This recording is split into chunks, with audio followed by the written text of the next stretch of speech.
mengine na mengine. Kwa hiyo sisi tunasema rais, shika kasi, sisi tuko ndani ya broad based government na tutakusukuma mbele. Asante sana Mheshimiwa Spika.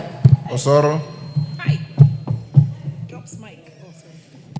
Thank you very much, Honorable Speaker. Honorable Speaker, anytime I listen to the former Deputy President speak, I can't help but to wish that there was another way to have him brought back to this house to be impeached again, the second time or even that time, Honorable Speaker. Because, Honorable Speaker, I do not know what one single individual... Honorable Speaker, I rise under Standing Order 331 to address a grave and urgent matter that threatens the very peace and unity of our nation. The incitement of citizens to post-election violence by political leaders, especially by the former Deputy President.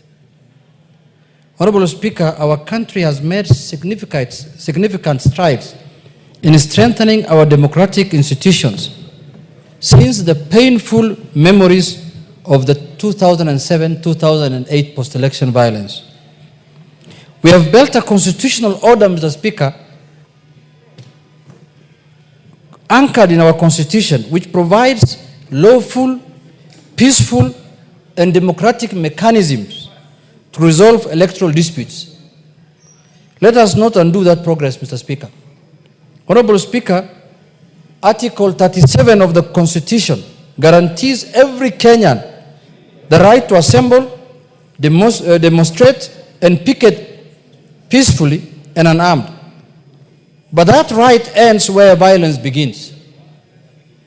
No leader, including the former Deputy President, Mr. Speaker, has the right to manipulate public sentiments to incite unrest, destruction of property, or the loss of innocent lives.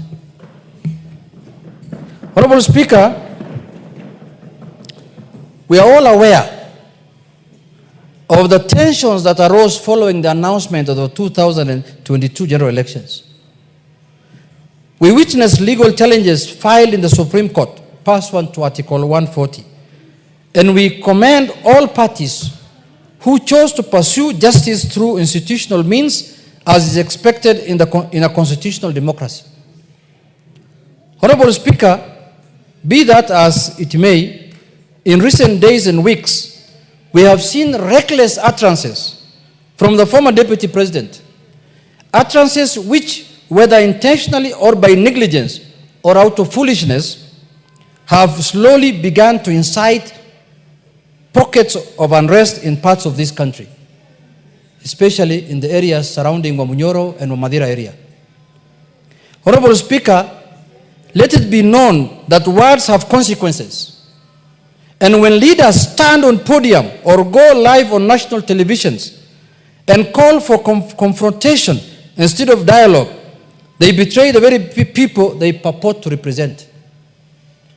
Honorable Speaker, Section 13 of the National Cohesion and Integration Act, number 12 of 2008, criminalizes hate speech and incitement to violence.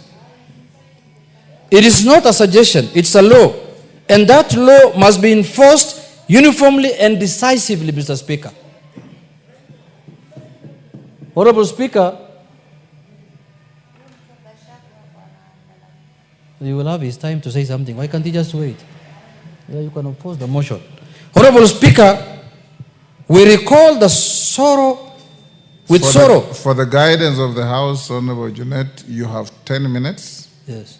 And every other speaker to the motion, 5 minutes. Okay, Mr. Speaker. Yes. Mr. Speaker, we recall with sorrow the 2007-2008 post-election violence, which over 1,000 lives were lost and more than 600,000 people displaced. We vowed never again. But never again must be more than a slogan. It must be a commitment upheld by this House and its members. Honorable Speaker, let me be clear. We do not oppose peaceful protest. We do not silence legitimate dissent, but we will not condone the mobilization of youth into mobs, the stoking of ethnic division, or the incitement of citizens to turn against each other. Kenya is greater than any political contest or individual's ego. Mr. Speaker, I call this House to condemn in the strongest terms any form of political incitement, violence, displacement of people, and hate speech. But having said, Mr. Speaker, that, Mr. Speaker, it is very sad. It is a very sad thing to have somebody who has served as a former deputy president of this country to incite people to violence. But Mr. Speaker, I am very happy also because this House, in its own wisdom, impeached him. Now it is coming very clear to the people the kind of person we impeached and the reasons why we impeached. Mr. Speaker, the person we impeached is the same person who is inciting Kenyans to violence, is the same person who wants displacement of people, is the same person who is propagating hate against one community, against one another, Mr. Speaker. Mr. Speaker, this is the same person who last week was telling musicians, very noble people who are doing their work, using their talent, Mr. Speaker, not to sing unless they support certain cause of politics, Mr. Speaker. A small man called Nguroia. Is called Nguroia or what? Nguroia. Yes, hold on. What's your point of order? Mr. Speaker, I rise on Standing Order 34, and I would like you to confirm if we have quorum to transact business today.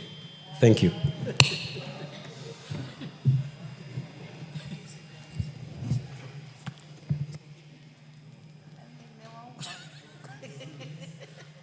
Honorable member, your point of order is invalid to the extent that you have quoted a wrong standing order. Go on.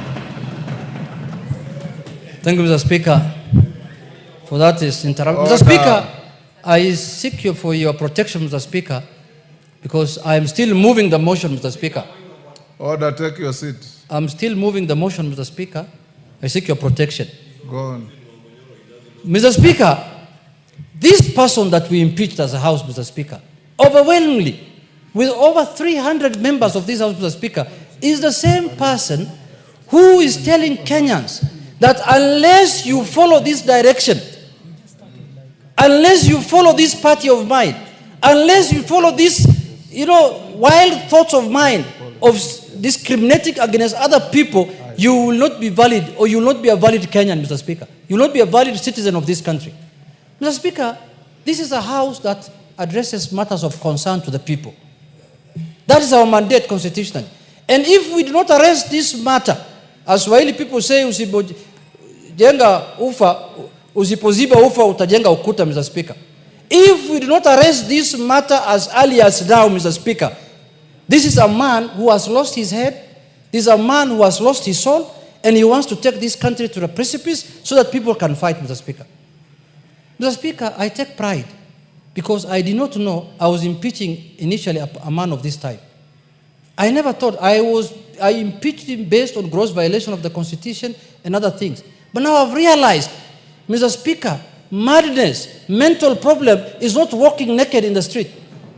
You could be dressed in your suit, Mr. Speaker, with a tie, but you're a madman, Mr. Speaker. That's what I've come to realize of late, Mr. Speaker.